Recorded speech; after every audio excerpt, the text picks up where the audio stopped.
Hello everyone. ಎರಡು ಚರಾಕ್ಷರವುಳ್ಳ ರೇಖಾತ್ಮಕ ಸಮೀಕರಣಗಳು ಪಾಠದ ಪ್ರಶ್ನೆ ಉತ್ತರಗಳನ್ನು ನೋಡೋಣ. ಮೊದಲನೇ ಪ್ರಶ್ನೆ, a1x plus b1y plus c1 is equal to 0 ಮತ್ತು a2x plus b2y plus c2 is equal to 0 ರೂಪದ ರೇಖಾತ್ಮಕ ಸಮೀಕರಣಗಳಿಗೆ ಎಳೆದ ರೇಖೆಗಳು ಪರಸ್ಪರ ಐಕ್ಯಗೊಂಡರೆ ಈ ಕೆಳಗಿನವುಗಳಲ್ಲಿ ಸರಿಯಾದ ಸಂಬಂಧ.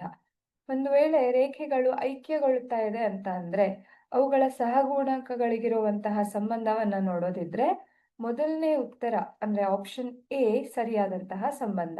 a1/a2 b1/b2ಗೆ ಸಮ ಇರುತ್ತೆ ಮತ್ತು ಅದು c1/c2ಗೆ ಸಮ ಇರುತ್ತೆ. ಇದು ಐಕ್ಯಗೊಳ್ಳುವಂತಹ ರೇಖೆಗಳನ್ನ ಸೂಚಿಸುವಂತಹ ಒಂದು ಸಹಗುಣಕಗಳ ಸಂಬಂಧ ಆಗಿದೆ. ಹಾಗಾಗಿ ಸರಿಯಾದ ಉತ್ತರ ಆಪ್ಷನ್ ಎ.